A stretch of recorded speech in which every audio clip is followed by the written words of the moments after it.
नून league Sindh जे सदर शाह मोहम्मद शाह चयो आहे त कंटेनर ते तारीख़ी कूड़ ॻाल्हाईंदड़ कप्तान खान अवाम जा मसइला हल करण बदिरां मसइला पैदा करे रहियो आहे। उमरकोट वेझो मोरजंगो में नून लीग डिविजनल कन्वेंशन खे ख़िताब कंदे शाह मोहम्मद शाह चयो त कुझु दुरियूं सिंध विरहाङे जूं ॻाल्हियूं करे नफ़रतूं पखेड़णु चाहिनि थियूं। हुन चयो त सिंध जो अवाम कंहिं बि साज़ी गिरोह जो शिकार न थींदो। सिंध जो अवाम पंहिंजी धरती जी हिफ़ाज़त करणु चङी रीति ॼाणे थो।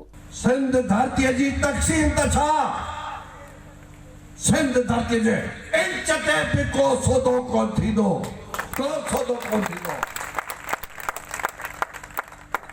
केर माई नाल जाई कोले जो मुंहिंजी धरती मां जो तक़सीम करे, मुंहिंजी धरती मां जो इंच करे। नून लीग सिंध जे सदर चयो त हुकूमत अवाम जे एहतजाज खे रोकण लाइ सियासतदाननि मथां कूड़ा केस दाख़िल करे नाइंसाफ़ी करे पई।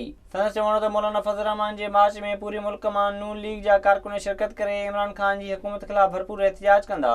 विज़िट कयो अवामी आवाज़ मीडिया ग्रुप जी वेबसाइट awamiawaz.pk